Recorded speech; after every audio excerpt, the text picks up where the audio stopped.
Bonjour à tous, aujourd'hui nouvelle vidéo tuto qui concerne les trottinettes Xiaomi mais qui peut également être applicable à tout plein d'autres trottinettes. Alors vous l'avez vu dans le titre, aujourd'hui on va intervenir sur la roue avant motorisée. Pourquoi? Puisque nous avons un cas où le câble moteur a été sectionné par son propriétaire lors d'une fausse manipulation. Comme vous pouvez le voir, on a les bouts de fil qui dépassent de l'axe du moteur.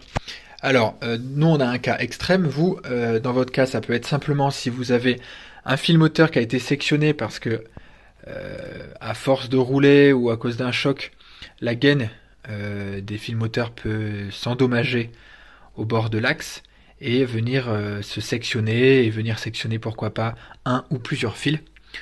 Donc, le tuto évidemment est le même. Comment venir donc réparer votre câble moteur si jamais celui-ci donc est endommagé. Avant de commencer, n'hésitez pas à vous abonner et à aller faire un tour sur ma chaîne. Je traite de plein de sujets réparation de tout genre concernant donc les trottinettes électriques, mais également vélos et draisiennes électriques, sur tous les problèmes que vous pourriez rencontrer, quel que soit donc l'élément de votre trottinette. Donc n'hésitez pas à aller checker.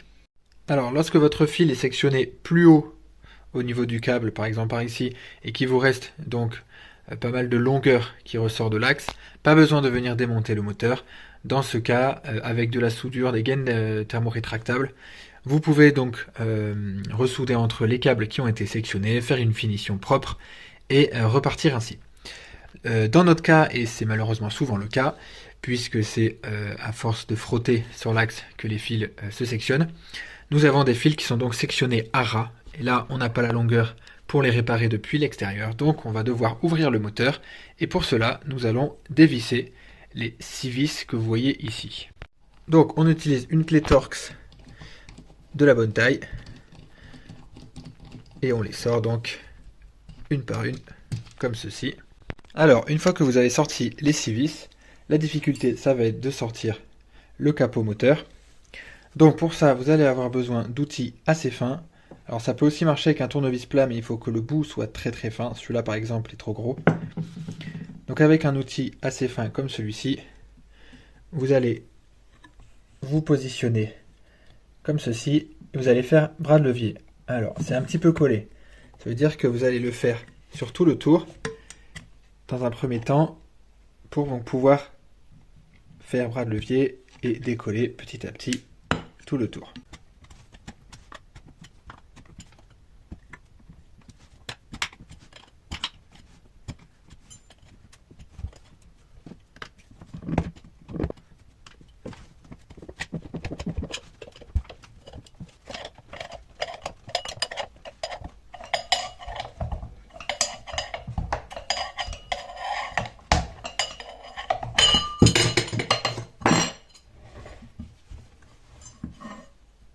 Comme vous m'avez pu voir en accéléré, j'ai progressé en termes de taille d'outils.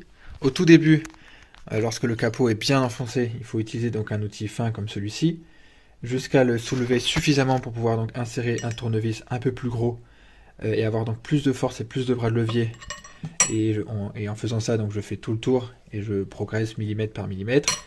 Et dès que c'est suffisamment levé, je viens utiliser un démonte-pneu bien épais et bien solide pour pouvoir continuer, et je fais comme ça bras de levier tout autour, millimètre par millimètre, et on finit donc par pouvoir sortir le cache moteur comme celui-ci et accéder à l'intérieur du moteur.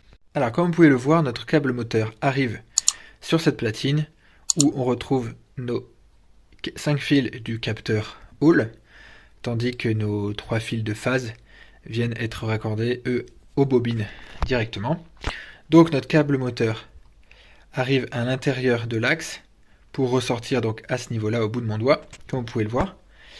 Mais il est retenu donc par de la colle blanche, comme vous pouvez voir ici. Donc l'étape suivante, ça va être à l'aide d'un petit cutter ou d'un tournevis plat, de venir retirer cette colle blanche. Donc après avoir suffisamment retiré de colle, on va pouvoir extraire le morceau de câble restant à l'aide d'une petite pince.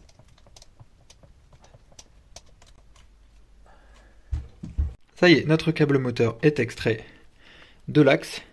Maintenant, ce que l'on va venir faire, c'est greffer sur ce bout, du coup, ce qui reste de l'axe moteur. Alors, pour récupérer de la longueur, puisque nous on va venir couper à cet endroit-là, pour venir donc raccorder de nouveau le câble moteur sur les éléments soudés, on a toujours du mou à l'intérieur du guidon.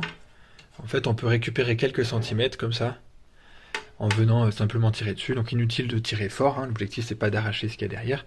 Mais voilà, Xiaomi d'origine et plein d'autres constructeurs mettent du mou. Donc on va pouvoir exploiter ces quelques centimètres que l'on vient de retirer ici, pour pouvoir donc compenser les centimètres qu'on va venir enlever à ce niveau-là. Avec une pince coupante, je vais venir donc sectionner mes fils donc à peu près à ce niveau-là, juste pour laisser donc suffisamment de longueur pour raccorder derrière, comme ceci.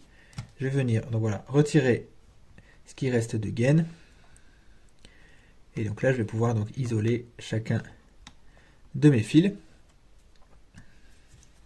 Maintenant, avec le bout du câble, je vais venir l'insérer à l'intérieur de l'axe pour le faire donc ressortir à l'intérieur.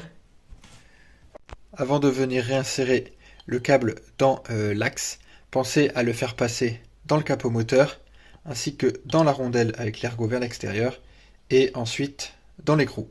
Voilà, pour pouvoir donc réinstaller le moteur sans souci après. Je vais m'aider d'une petite pince pour le faire remonter.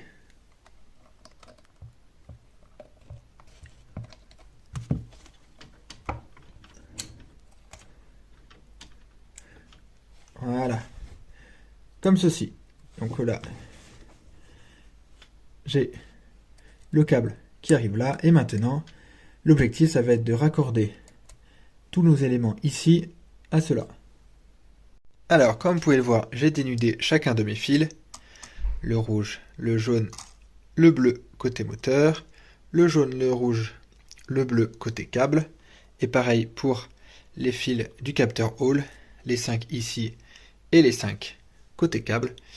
J'ai mis en place donc mes gaines thermorétractables, donc les noirs comme vous voyez.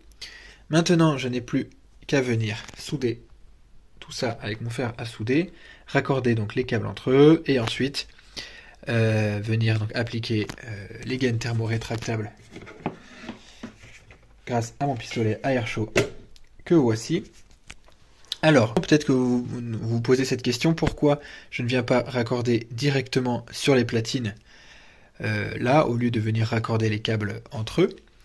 Parce que j'utilise donc le câble existant, et je ne veux pas utiliser trop de longueur, puisqu'en fait, d'ici du bord de l'axe jusqu'au point de soudure, il y a quand même peut-être 6 cm facilement de câble, et ça risque de faire trop, en tout cas de mettre trop en tension le contrôleur derrière. Donc pour ne pas créer de problème, je préfère sauvegarder le maximum de longueur et procéder de cette manière, même si c'est pas forcément la plus simple. Alors il existe la possibilité d'acheter un câble directement, ça se trouve dans le commerce, sur Amazon, etc. Et dans ce cas, vous n'avez pas à se promener de longueur, puisque vous n'aurez pas eu à couper un morceau comme je l'ai fait.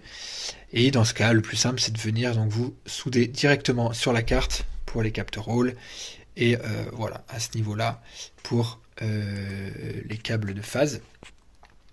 Je vais donc procéder aux soudures de chaque câble et au raccord donc des uns sur des autres, et on se retrouve juste après.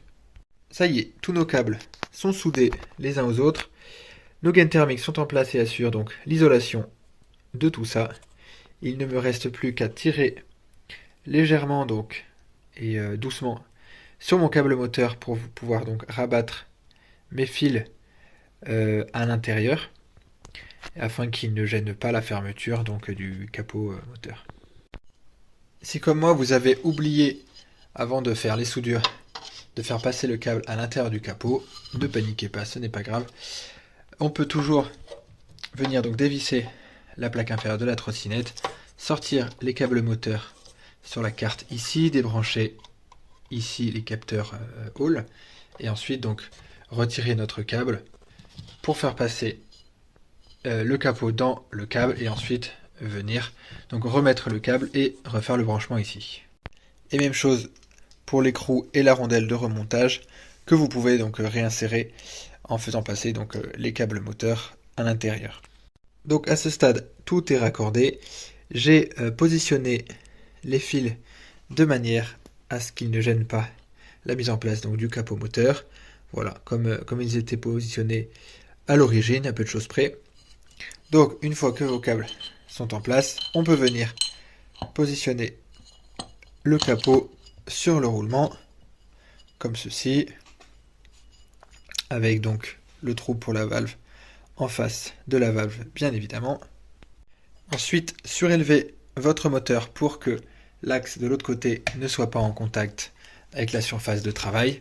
Et ensuite, vous pouvez venir donc appuyer dans un premier temps à la main, puis vous aider donc soit d'un maillet idéalement, ou alors d'un marteau, tout en bien sûr protégeant la surface du moteur. Vous allez taper avec votre marteau un peu donc tout autour, tapoter plutôt tout autour donc du capot pour le faire donc rentrer petit à petit dans son emplacement, en veillant bien sûr à ce que la valve vienne bien se loger donc dans le trou.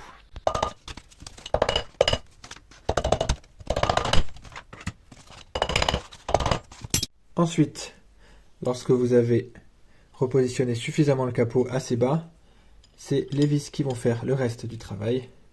Donc on vient remettre nos vis et en fait en venant visser les vis, le capot va se repositionner de lui-même. Donc on va venir visser les vis petit à petit, chacune l'une après l'autre.